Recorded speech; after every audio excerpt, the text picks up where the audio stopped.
would you say if I were to tell you that we are witnessing firsthand one of the largest known genocides in all of history? Many of you would say, Richard, that is just ludicrous. But that is exactly what is happening. I don't expect you to believe me that easily, so in this speech I will give you a brief introduction into what is happening all across the world. Something so vile, so inhumane, that many of you will wonder why it is even legal in such a civilized country as the United States.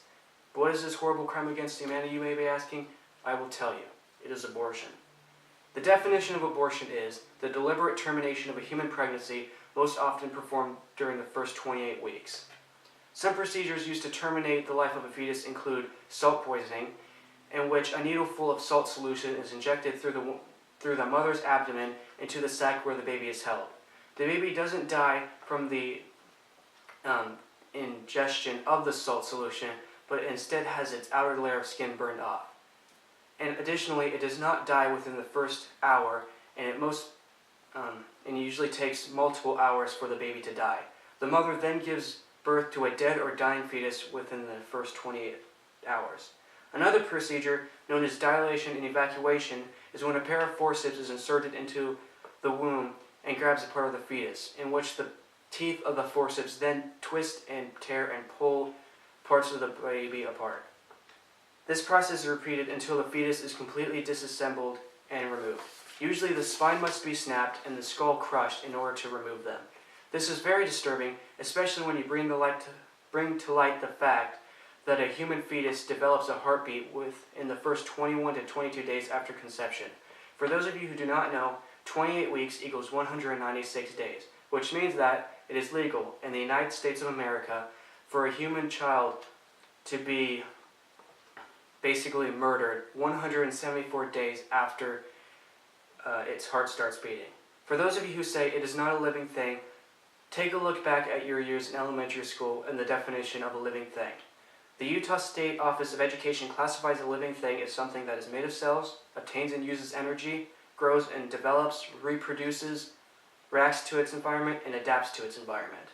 In what way then is a human fetus not a living thing?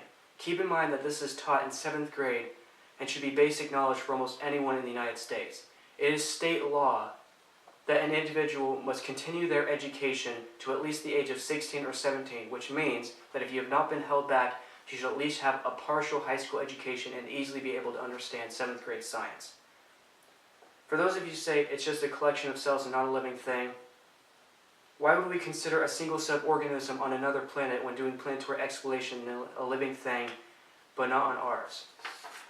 Is the definition of a living thing any different on another planet than it is on our planet? Additionally, for those of you who say it is not a human being because it relies on its mother, would we consider an individual who is relying on machines at a hospital any less of a human being than anyone else?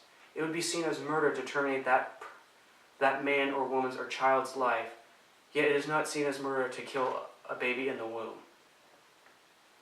It is a question that is easy to answer, but those supporting pro-choice failed or refused to see. At this point in my speech, many of you may be thinking, of course something as evil as this cannot be very widespread, but your assumption would prove false. According to worldsmeter.info, an average of 40 to 50 million abortions are performed every year. That is 136,986 lives terminated every day. To give comparison between abortion and other mass deaths that have occurred throughout history, please take a look at this graph. This graph shows how many deaths were recorded every year for the Holocaust, World War II, and abortion. For every 1.2 million deaths during the Holocaust and 10 million casualties reported during World War II, there were 50 million deaths or abortions performed in the same span of time. Please keep in mind, however, that I'm not using these statistics to lessen the effects of the Holocaust or World War II.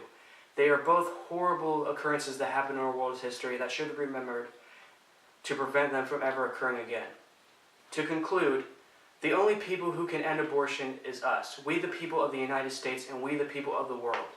We are witnessing firsthand something that is so inhumane, so vile, that it should not be legal in the United States, yet it is. We need to come together, not just as Americans, not just as people, but as the human race, and finally end the onslaught of individuals who cannot speak for themselves. Many may say it is a woman's right to choose. Well, when will their rights be understood? When will their cries for help be heard? When will their rights finally be recognized? Their unalienable rights of life, liberty, and pursuit of happiness. When is it their turn?